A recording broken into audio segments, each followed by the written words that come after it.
Hello എല്ലാവർക്കും നമസ്കാരം. എല്ലാവർക്കും ജിഷാസ് ഫാമിലിയിലേക്ക് സ്വാഗതം. ഇന്ന് ഞാനൊരു സ്പെഷ്യൽ റെസിപ്പിയാണ് ചെയ്യുന്നത്. കുട്ടികൾക്കും മുതിർന്നവർക്കും ഒരുപോലെ ഇഷ്ടപ്പെടുന്ന റെസിപ്പിയാണ്. ചപ്പാത്തിയാണ് ഇതിൻ്റെ മെയിൻ ഇൻഗ്രീഡിയൻറ്റ്. അപ്പോൾ ഞാൻ കുറച്ച് ചപ്പാത്തിയൊക്കെ ചുട്ടെടുക്കുന്നുണ്ട്. ചപ്പാത്തി ചുടുന്ന സമയത്ത് കുറച്ച് വെളിച്ചെണ്ണയും കൂടെ യൂസ് ചെയ്യുന്നുണ്ട് കേട്ടോ, ഒരു സോഫ്റ്റ്നെസ്സിന് വേണ്ടിയിട്ട്.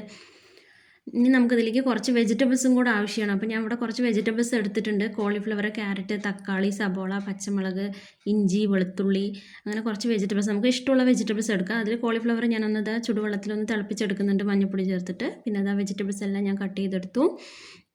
ചപ്പാത്തിയും ചുട്ടെടുത്തിട്ടുണ്ട്.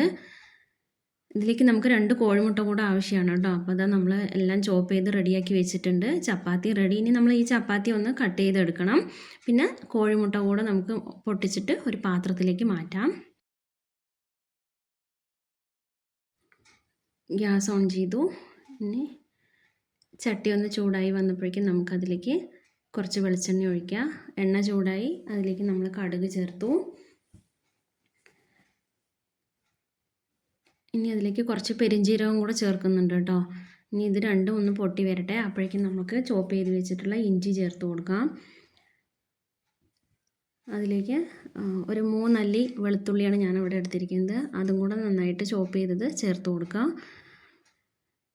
ഇനി ഒരു പച്ചമുളകും കൂടെ കട്ട് ചെയ്തിട്ട് അതിലേക്ക് ചേർക്കാം. ഇത് നന്നായിട്ട് മൂത്ത് വരുന്ന സമയത്ത് നമ്മൾ ചോപ്പ് ചെയ്ത് വെച്ചിട്ടുള്ള സബോള കൂടെ ചേർത്ത് കൊടുക്കുന്നുണ്ട്. നന്നായിട്ടൊന്ന് മിക്സ് ചെയ്യാം കേട്ടോ. ഇനി ഞാൻ അതിലേക്ക് കുറച്ച് ഉപ്പ് കൂടെ ചേർത്ത് കൊടുക്കുന്നുണ്ട്. ഉപ്പ് ചേർത്ത് നന്നായി മിക്സ് ചെയ്യണം.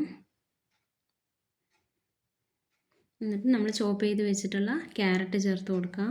ഇതിൽ നമുക്ക് ഇഷ്ടമുള്ള വെജിറ്റബിൾസൊക്കെ ചേർക്കാം കേട്ടോ. ഈ ഉരുളക്കിഴങ്ങ് ചേർക്കുക, അതുപോലെ ഗ്രീൻ പീസ് ചേർത്ത് കൊടുക്കാം. ഇപ്പോൾ ഞാൻ ക്യാരറ്റും കോളിഫ്ലവറും മാത്രം ഇവിടെ ഉപയോഗിച്ചിട്ടുള്ളൂ. അപ്പോൾ അതാ കോളിഫ്ലവർ ഇട്ട് കൊടുക്കുന്നുണ്ട്. പിന്നെ അതിലേക്ക് കട്ട് ചെയ്ത് വെച്ചിട്ടുള്ള തക്കാളി ചേർത്ത് കൊടുത്തു. ഇനി ഇത് നന്നായിട്ടൊന്ന് മിക്സ് ചെയ്യുക. അതിനുശേഷം ഞാൻ എന്താ കുറച്ച് കറിവേപ്പിലയും കുറച്ച് മല്ലിയിലയും കൂടെ ചേർത്ത് കൊടുത്തിട്ട് മൂടി വെച്ചിട്ട് ഒരു 5 മിനിറ്റ് നമുക്ക് വേവിക്കാം കേട്ടോ. അപ്പോൾ നന്നായിട്ട് വെന്ത് വന്നിട്ടുണ്ട്. അതിലേക്ക് ഞാൻ പൊടികൾ ചേർക്കുന്നുണ്ട്. കുറച്ച് മഞ്ഞൾപ്പൊടി ചേർത്തു. ഇനി കാശ്മീരി ചില്ലിയാണ് ഞാനിവിടെ ചേർക്കുന്നത്. അപ്പോൾ കുറച്ച് കാശ്മീരി ചില്ലി ചേർത്തിട്ടുണ്ട്. ഇത് നന്നായി ഒന്ന് മിക്സ് ചെയ്യുക. ഇങ്ങനെ ചെയ്താൽ കുട്ടികൾ, വെജിറ്റബിൾസ് കഴിക്കാത്ത കുട്ടികൾ പോലും കഴിക്കും കേട്ടോ. നന്നായി മിക്സ് ചെയ്തതിന് ശേഷം ഞാൻ അതിലേക്ക് കുറച്ച് ഗരം മസാല കൂടെ ചേർത്ത് കൊടുക്കുന്നുണ്ട്.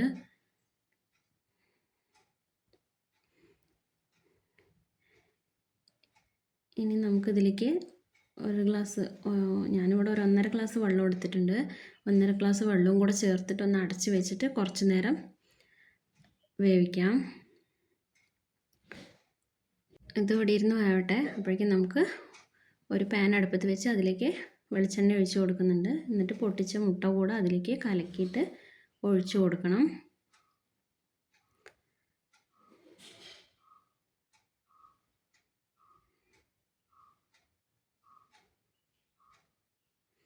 മുട്ട നമ്മൾ ചിക്കി പൊടിച്ചെടുക്കുകയാണ് കേട്ടോ ചെയ്യുന്നത്. കുറച്ച് ഉപ്പും കുരുമുളകും എല്ലാം കൂടി ചേർത്തിട്ട് നന്നായിട്ടൊന്ന് മിക്സ് ചെയ്തെടുക്കുകയാണ്. അപ്പോൾ അതാ മുട്ടയൊക്കെ ഒന്ന് ചിക്കി പൊടിച്ചെടുക്കുന്നുണ്ട്. അതിലേക്ക് ആവശ്യത്തിനുള്ള ഉപ്പ് ചേർത്ത് കൊടുത്തു. എന്നിട്ട് നന്നായി മിക്സ് ചെയ്യുക. അതിലേക്ക് കുറച്ച് കുരുമുളക് പൊടി കൂടി ചേർത്ത് കൊടുക്കുന്നുണ്ട് കേട്ടോ. അപ്പോൾ നമ്മുടെ മുട്ട ഇവിടെ റെഡിയായി. ഇനി നമുക്ക് നമ്മുടെ വെജിറ്റബിൾസൊക്കെ നന്നായിട്ട് വെന്ത് വന്നു. അപ്പോൾ നമ്മൾ അതിലേക്ക് അരിഞ്ഞു വെച്ചിട്ടുള്ള ചപ്പാത്തി കൂടെ ചേർത്തിട്ട് നന്നായി മിക്സ് ചെയ്യുന്നുണ്ട്. ചപ്പാത്തിയും ഗ്രേവി നന്നായി മിക്സ് ചെയ്യണം. നന്നായി മിക്സ് ആയതിന് ശേഷം നമ്മൾ അതിലേക്ക് കുറച്ച് കുരുമുളക് പൊടി കൂടെ ചേർത്ത് കൊടുക്കുന്നുണ്ട്. എന്നിട്ട് അതിലേക്ക് നമ്മൾ നേരത്തെ തയ്യാറാക്കിയ മുട്ട കൂടെ ചേർത്ത് കൊടുത്താൽ നമ്മുടെ റെസിപ്പി ഇവിടെ റെഡിയായി കേട്ടോ. ഇനി ഇതിലേക്ക് കുറച്ച് കറിവേപ്പിലയും മല്ലിയിലയും കൂടെ ചേർത്ത് കൊടുക്കണം. ഇനി നമുക്കത് ഒരു പ്ലേറ്റിലേക്ക് മാറ്റിയിട്ട് ഗാർണിഷ് ചെയ്യാം. എങ്ങനെയുണ്ട് എൻ്റെ റെസിപ്പി? എല്ലാവർക്കും ഇഷ്ടമായോ? കമൻറ്റ് ചെയ്യണേ.